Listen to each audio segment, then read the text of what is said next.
Is extra lands beyond Antarctica biblical cosmology? What if I told you you can have your aliens too? That they come from outer space, not upper space, but outer space. They are extraterrestrials. Terrestrial meaning terrain, meaning land. A model like this explains everything.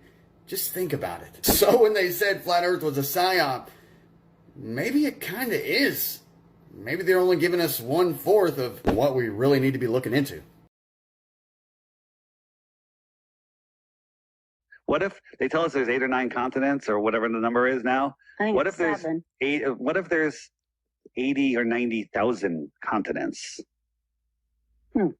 across the plane beyond Antarctica? The Earth takes shape as clay pressed by a seal, and Antarctica holds in the oceans. There's shills who even attack the firmament dome being real. So let's say Antarctica is 100,000 miles to the dome in every direction. That's big, right? That makes the rest of our world look like nothing, right? And then who knows how, if the sun, the biblical sun does circle around there, hey, maybe there is circling suns out there. Infinite number of circling suns with 100,000 times the number of continents that we have, right? Who knows? But that, to me, matches God's Bible, matches God's created earth. God made one sun, and only one sun. Is there any unexplored land left on this earth that might appeal to adventurous young Americans? Yes, there is. And not up around the North Pole, because it's getting crowded up there now, because they find out it's really usable, not only to live in, but militarily.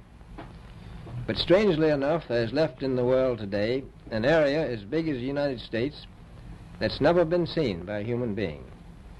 And that's beyond the pole, on the other side of the South Pole, from Middle America.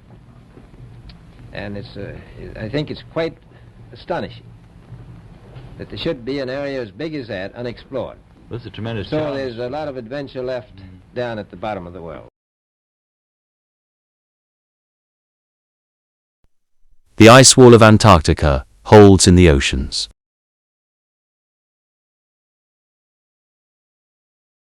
We are told Antarctica is the most windy continent. The Bible says the wind goes to the south and then turns back to its circuits, because the dome comes down somewhere in Antarctica. The sun has a known circuit, and Antarctica being the coldest place means the sun's heat is getting less, meaning lands beyond would be uninhabitable. The sun's heat, the Bible says, only reaches to the ends of the heaven, and nothing is outside its reach. That makes the moon map an extra lands beyond non-biblical. Unfortunately, flat Earth has been infiltrated with Freemason agents who all attack biblical cosmology. The final experiment was Masons attacking biblical cosmology with lies. They are now even trying to push dual poles when a compass only functions on a flat surface with one magnetic pole. If the sun circles Antarctica like they claimed, it would melt Antarctica completely. They are liars. Imagine telling someone their cosmology belief they believed their whole life is theories, and then you have flat Earth clown agents talk about lands beyond and aliens theories. They have steered many people into lies mixed with truth. They have ran off a lot of people with all the grifting hit pieces, and making flat earthers look dumb that they have done.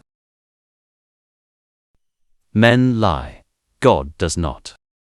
If you haven't seen this video on YouTube, it shows how infiltrated flat Earth is, with actors who use Freemason symbolism, because they are plants.